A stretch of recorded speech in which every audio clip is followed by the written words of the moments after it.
चरणों में कोटि कोटि नमन।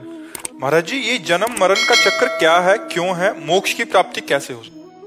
ये जन्म मरण का चक्कर एक भ्रम है। शरीर को अपना मैं मानने से ये पैदा हुआ है भ्रम। ये आवागमन भ्रम है। जासु कृपा सब भ्रम मिट जाई, गिरजा सोई कृपालु रघुराई। जिनकी कृपा से भ्रम मिट जाता है, ये भ्रम है। गुरु प्रसन्न साहब अनुकूला, मिटी सकल कल्पित भय शूला। ये जो भ्रमात्मक कल्पनात्मक हमारे वासनाएं हैं, ये हमारे को पुनरपि जननम पुनरपि मरणम पुनरपि जननी जठरे शयनम। ये क्यों है? इसका कारण देहाभिमान है।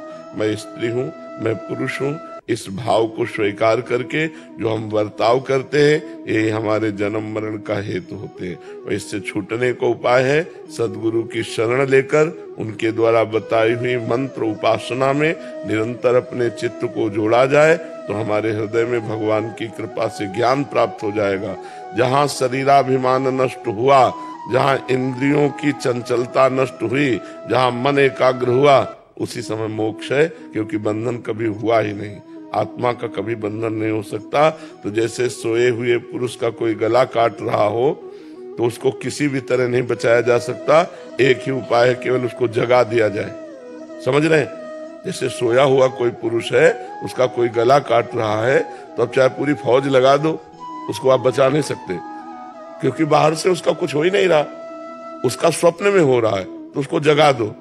ऐसे ही चाहे जितने झाड़ फूंक जंतर मंतर बांध लो, आवागमन से मुक्त नहीं हो सकते। एक ही उपाय है, ज्ञान में जग जाओ।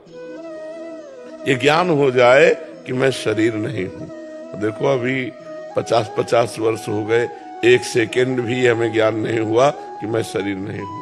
हर समय अपने शरीर को ही मैं मानकर, तो यही शरीर को मैं मानकर विचरण करना, जीवन व्यतीत करना, ये जन्म मरण का हेतु है। जन्म मरण एक भ्रम है, अविद्या है, और वो बिना ज्ञान के दूर नहीं होता है। समझ पाए हम? प्रद्युम्न कुमार गोस्वामी जी। राधे राधे महाराज जी। महाराज जी, सर्वधर्म परित्यज्य मामेकम शरणम व्रज। महाराज जी, गीता में भगवान ने कौन से धर्म को छोड़ने की बात? भाई भाई का एक धर्म है, पिता पुत्र का एक धर्म है, पति पत्नी का एक धर्म है, भाई बहन का धर्म है, एक मित्र मित्र का धर्म है, एक समाज का धर्म है। बहुत से रिश्ते नाते, अपने जो कर्तव्य कर्म है, ये सब धर्म के अंतर्गत आते हैं। तो भगवान कह रहे सर्वधर्मान परित्यज्य, तुम इन सब धर्मों को त्याग दो, एकमात्र मेरे से संबंध करो। तुम्हें माता च पिता, तुम्हें बंधुश्च सखा, तुम्हें विद्या द्रविणं, तुम्हें सर्वम मम देव देव। जो भी संबंध मानो भगवान से मानो, और भगवान का सुमिरन करो, भगवान की शरण में रहो। तो कहते हैं अहम त्वाम सर्व पापेभ्यो। सर्व का तात्पर्य है संचित कर्म जो जमा है, हमारे प्रारब्ध जो आ रहे हैं, क्रियमाण जो नया कर रहे हैं। अहम त्वाम सर्व पापेभ्यो मोक्षयिष्यामि मा शुचः। मैं तुम्हें समस्त पापों से मुक्त करके परम पवित्र कर दूंगा। तुम समस्त धर्मों का त्याग कर केवल मेरे को स्वीकार करो। भगवान को स्वीकार करना भागवत धर्म है। त्यज लोक धर्माम, लोक धर्मों का त्याग करके भागवत धर्म को स्वीकार करो, भगवान की शरण में हो जाओ, भगवान का चिंतन करो, तो भगवान तुम्हारे सारे पापों को नष्ट कर देंगे। पाप ही दुख देने वाले हैं, अर्थात तुम्हारे सारे दुखों का नाश हो जाएगा। समझ पाए? किसका प्रश्न था? तो आप समझ पाए जी? मनोज कुमार